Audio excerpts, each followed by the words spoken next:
कृती समितीच्या उपस्थित असलेल्या आमच्या सर्व भगिनी आणि महाराष्ट्राच्या कानाकोपऱ्यातून आलेल्या सर्व अंगणवाडी सेविका, मदतनीस आणि उपस्थित सर्व आमच्या भगिनींनो, आज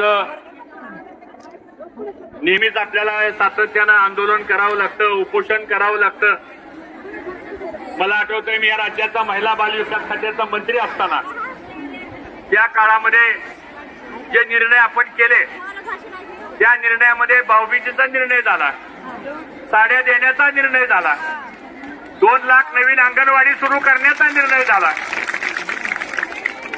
त्याचबरोबर अंगणवाडी सेविका, मदतनीस भरतीची प्रक्रिया सुद्धा त्या काळामध्ये आपण सुरू केली.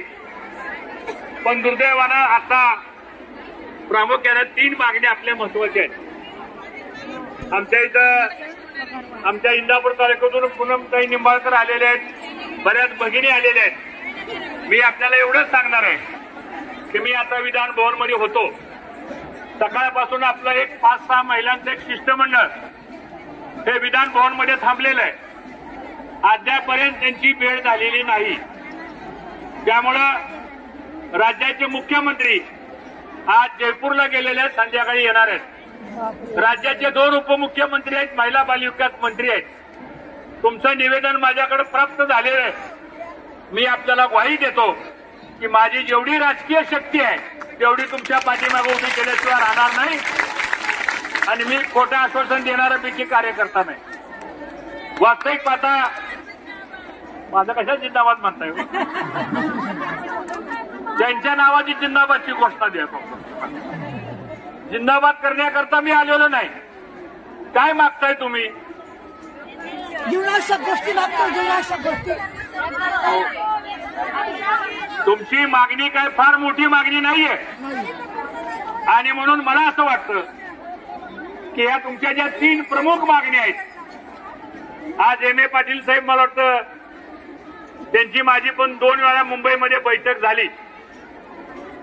पेन्शन शब्द नको असेल तर निर्वाह भत्ता किंवा काय त्याला शब्द द्यायचा तो द्या आणि यांना भविष्यामध्ये रिटायर झाल्यानंतर जे काही शेवटचे 10, 15, 20, 25, 50, 25 वर्ष जे काय आपण जगणार आहे, दीर्घ आयुष्य लाभो सगळ्याला, पण त्या कालावधीसाठी म्हणून आम्ही आयुष्यभर हे काम केलेलं आहे. कुठेतरी स्वाभिमानानं आम्हाला राहिलेलं उर्वरित जीवन सुद्धा हे आनंदाने जगता यावं ही माफक अपेक्षा आपली आहे, काही वेगळी अपेक्षा नाहीये संपूर्ण. आणि म्हणून या सगळ्या मागण्यांच्या बाबतीमध्ये आपल्याला वेतन वाढवायचंय.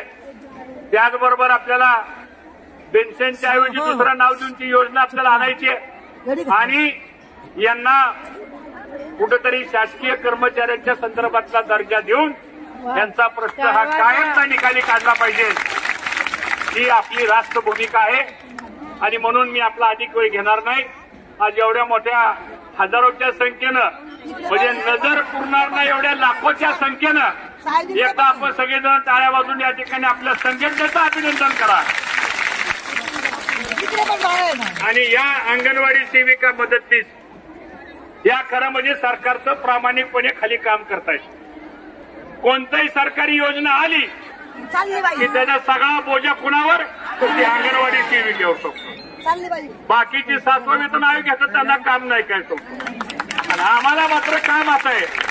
त्यामुळे दुःख जे आहे हे दुःख आपल्याला प्रकर्षानं प्रमुखाच्या समोर मांडावं लागणार आहे.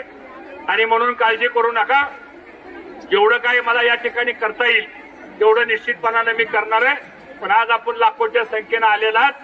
माझी एकच विनंती अशी आहे, मागण्या तर आपल्या पूर्ण करण्यासाठी आपण सर्वजण ताकदीनं, लोकशाहीमध्ये ताकद महत्वाची आहे आणि ती ताकद जर महिला भगिनीची असेल तर मला असं वाटतं कुणी आपल्याला नाही म्हणू शकणार नाही. हा विश्वास या ठिकाणी मी व्यक्त करू इच्छितो.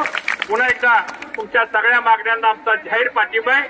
मी स्वतः माझ्या लेटर पॅडवर पत्र लिहिलेलं आहे, त्यात सगळे मुद्दे लिहिलेले आहेत आणि ते पेन्शन कसं देता येतं याचं सुद्धा एम ए पाटलांनी आम्ही एक चार्ट बनवलाय. कारण या वर्षी किती रिटायर होणार आहे त्याचा आकडा आम्हाला माहिती आहे, पुढच्या वर्षी किती रिटायर होणार त्याचा आकडा आम्हाला माहिती आहे.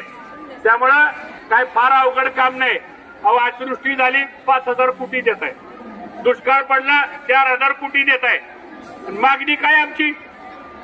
ही मागणी आमची 1000 आणि 500 रुपयाची मागणी आमची, आणि ते सुद्धा जर होत नसेल तर मला वाटतं आपल्यावर हा अन्याय होतोय। तुमची भूमिका निश्चितपणाने आम्ही मांडू एवढा विश्वास आपला एक भाऊ म्हणून मी आपल्या सगळ्यांच्या समोर या ठिकाणी मांडतो। आपला अधिक वेळ घेत नाही, तुमच्या आंदोलनाला पाठिंबा देतो आणि थांबतो। जय हिंद, जय महाराष्ट्र। धन्यवाद पाटील साहेब, या ठिकाणी आला। निश्चितपणे आपल्या माध्यमातून या राज्यातील 2,10,000 अंगणवाडी कर्मचाऱ्यांना न्याय मिळेल ही अपेक्षा या मैत्रिणींनो, आश्वासन तर सर्वच जण देतात, परंतु बघूया आता आपल्या मागण्या कोण रेटून धरतं विधानसभेमध्ये आणि कोण आपल्या मागण्या पूर्णत्वास नेतो ते। पण तुम्ही अजूनही सबस्क्राईब केले नसेल तर सबस्क्राईब नक्की करा। धन्यवाद।